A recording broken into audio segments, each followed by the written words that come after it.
না শিল্পী মানে জনতাৰ হৈ থিয় দিয়া সকলকে শিল্পী বুলি কোৱা যায়। শিল্পী মানে বাকী যিবোৰ আছে তেওঁলোক শিল্পী বুলি কোৱা নাযায়। যিসকলে ৰজাঘৰৰ প্ৰধানত হৈ নিজৰ ব্যক্তিগত স্বাৰ্থৰ বাবে লালসাৰ বাবে জাতিৰ স্বাৰ্থক উপেক্ষা কৰিব পাৰে সেইসকলক শিল্পী বুলি কোৱা নাযায় আচলতে। আৰু যিসকলে দুখ দুৰ্ভাগ্যক আঁকোৱালি লৈও জাতিৰ বাবে মাটিৰ বাবে মানুহৰ বাবে স্বদেশ জাতিৰ বাবে ৰজাঘৰৰ প্ৰধানতো নোহোৱাকৈ আপিছভূমিৰে যুঁজি যাব পাৰে তেনেকুৱা খুব সীমিত সংখ্যক শিল্পী অসমত আছে। তাৰ ভিতৰত ৰাজীৱ হদিয়া এজন। গতিকে ৰাজীৱ হদিয়া অসমীয়া জাতীয়তাবাদৰ বৰভেটিত অসমীয়া জাতীয়তাবাদৰ চিন্তা চেতনাৰ উজ্জীৱিত প্ৰতিজন মানুহৰ হৃদয়ত ৰাজীৱ হদিয়া সদায় জীয়াই থাকিব। এইটো প্ৰথম কথা। দ্বিতীয় কথা, আজি দিনটোত অগণন ৰাইজ অসমৰ পৰা ইয়ালৈ আহিছে। তেওঁলোকৰ সুখ আৰু দুখ সুবিধা আৰু অসুবিধাবোৰ আজিৰ দিনটোত বিচাৰ বিশ্লেষণ কৰাটো সম্ভৱপৰ হৈ নুঠিব, বাস্তৱ নহ'ব এইটো।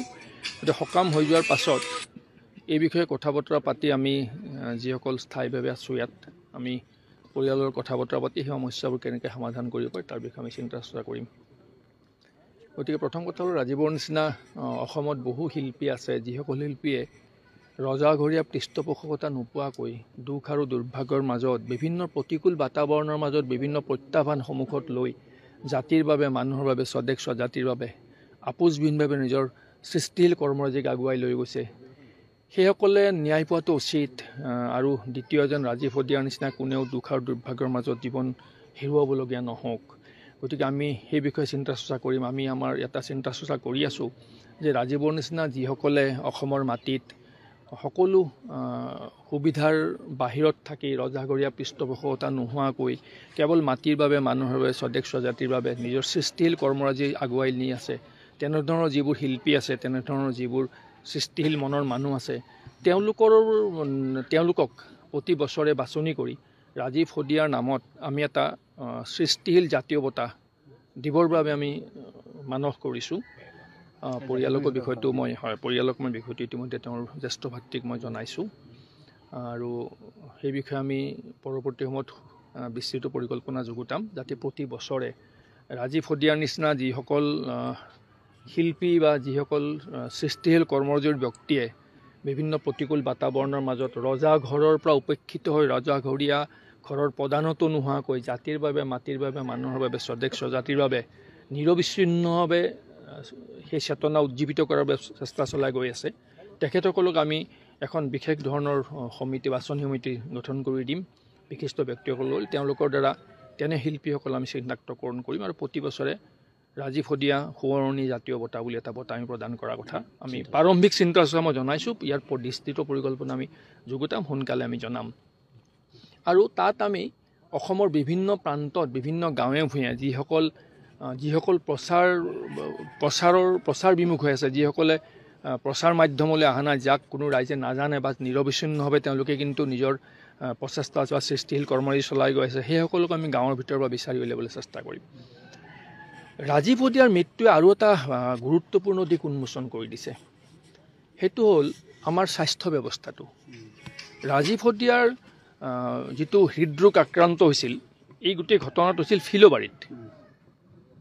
ফিল'বাৰীৰ পৰা তেওঁক ৰূপাইচাৰিঙৰ এখন ব্যক্তিগত নাৰ্ছিং হোমলৈ প্ৰথম চিকিৎসাৰ বাবে অনা হৈছিল। আৰু সেই ব্যক্তিগত নাৰ্ছিং হোমখনৰ পৰা তেওঁক ডিব্ৰুগড় মেডিকেললৈ প্ৰেৰণ কৰা হ'ল। আমি অসমত সততে বিকাশৰ কথা কওঁ যে অসমৰ স্বাস্থ্যখণ্ড দ্ৰুতগতিত বিকাশ হৈ আছে। ৰাজীৱ হদিয়াৰ মৃত্যুৱে এটা বাস্তৱ প্ৰতিচ্ছবি জনসাধাৰণৰ মাজলৈ আনি দিছে। এই কথাষাৰ মইহে আপোনালোকৰ জৰিয়তে মই ৰাইজক দৃষ্টিগোচৰ কৰিব বিচাৰিছোঁ যে ফিল'বাৰীৰ পৰা ডিব্ৰুগড়লৈ প্ৰায় 2 ঘণ্টাৰ পথ। তাৰমানে তিনিচুকীয়া জিলাত ফিল'বাৰীৰ পৰা ডিব্ৰুগড়লৈ 2 ঘণ্টা পথত এখনো চৰকাৰী চিকিৎসালয় নাছিল, যিখন চিকিৎসালয়ৰ হৃদৰোগৰ আক্ৰান্ত এজন মানুহৰ তাৎক্ষণিক চিকিৎসা হ'ব পাৰে। সেই বাস্তৱ সত্যটো কিন্তু আমি কোনো মন কৰা নাই।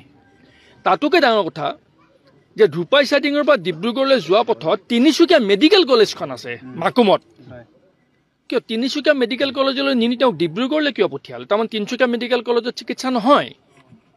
এনেকুৱা মেডিকেল কলেজ অসমত প্ৰয়োজন কি আছে যিখন মেডিকেল কলেজত ৰাজীৱ হদিয়াৰ নিচিনা বা অসমৰ যিকোনো এজন দুৰ্ভগীয়া মানুহৰ জীৱন বচাব নোৱাৰে? সেই মেডিকেল কলেজৰ কি প্ৰয়োজন আছে? আৰু তেনেকুৱা মেডিকেল কলেজবোৰ সৃষ্টি কৰি চৰকাৰখনে বাহ লৈ আছে। কিন্তু বাস্তৱ এইটো, ৰাজীৱ হদিয়াৰ মৃত্যু সেই বাস্তৱতাৰ উদঙাই দিছে যে অসমৰ পুৰণা 4-5খন মেডিকেল কলেজৰ বাহিৰে এই 13খন নে 14খন যে মেডিকেল কলেজ প্ৰতিষ্ঠা হ'ল, কোনো মেডিকেল কলেজৰ কোনো ধৰণৰ চিকিৎসা নহয়, হৃদৰোগৰ চিকিৎসা নহয়, স্নায়ু ৰোগৰ চিকিৎসা নহয়, কোনো চিকিৎসা নহয়। ক'ৰবাত ডাক্তৰ নাই, ক'ৰবাত চিকিৎসা ব্যৱস্থা নাই।